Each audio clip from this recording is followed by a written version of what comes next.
Rings of the Reich, a space opera. Prologue, Seeds of Chaos. The Federation's secret labs were always a hotbed for experiments that pushed the boundaries of ethics and sanity.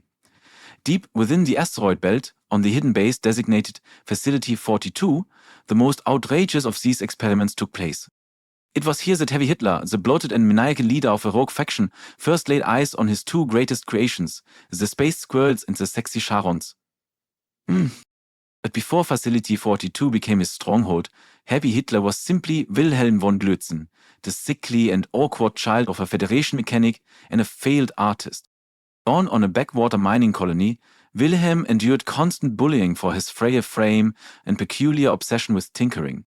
While other children dreamed of becoming pilots or explorers, Wilhelm spent his days building rudimentary robots from salvaged scraps. His dreams centered on creating something, anything, that would make him respected. By his teenage years, Wilhelm's intellect had outpaced everyone around him, but his bitterness grew just as quickly. When a Föderation Spanzer Zahlenscout arrived on the colony, Wilhelm saw his chance to escape. Accepted into the prestigious Havarick Institute of Advanced Engineering, he left his home planet with a fire in his heart, a determination to rise above the mediocrity that had defined his upbringing. At the institute, Wilhelm excelled academically, but remained socially isolated. His peers mocked his eccentricities, dubbing him Grutzen Sie Grei for his drab clothing and dour demeanor.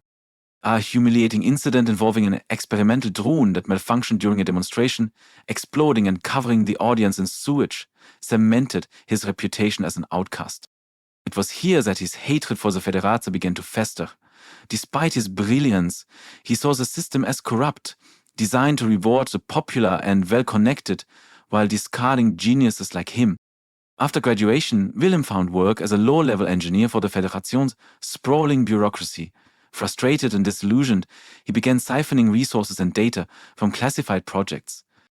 His big break came when he uncovered the plans for a highly secretive bioengineering experiment, one that involved enhancing animal intelligence and creating humanoid clones.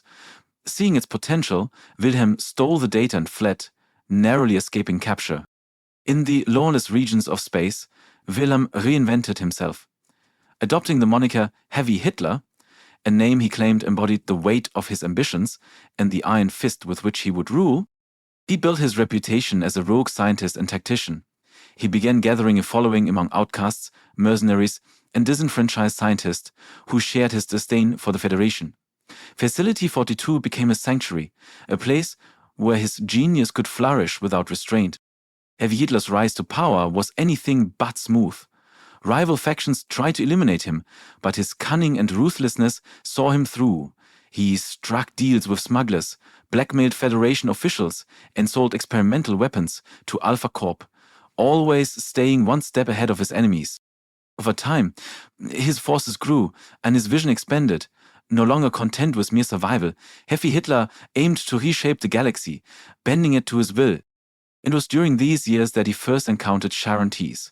Their paths crossed during a high-stakes negotiation on a neutral asteroid. At the time, Hitler believed Sharon could be swayed to join his cause. Her sharp wit and unwavering confidence captivated him, and, for the first time in years, he felt something resembling admiration. Emboldened by her seemingly playful demeanor, he made his intentions clear, both professionally and romantically. Sharon's rejection was swift and merciless. "I'd rather align with my functioning toaster," she said, her words cutting deeper than any blade. Her dismissal, witnessed by his closest advisors, was a blow to his pride he would never forget. Now was his power to clone her.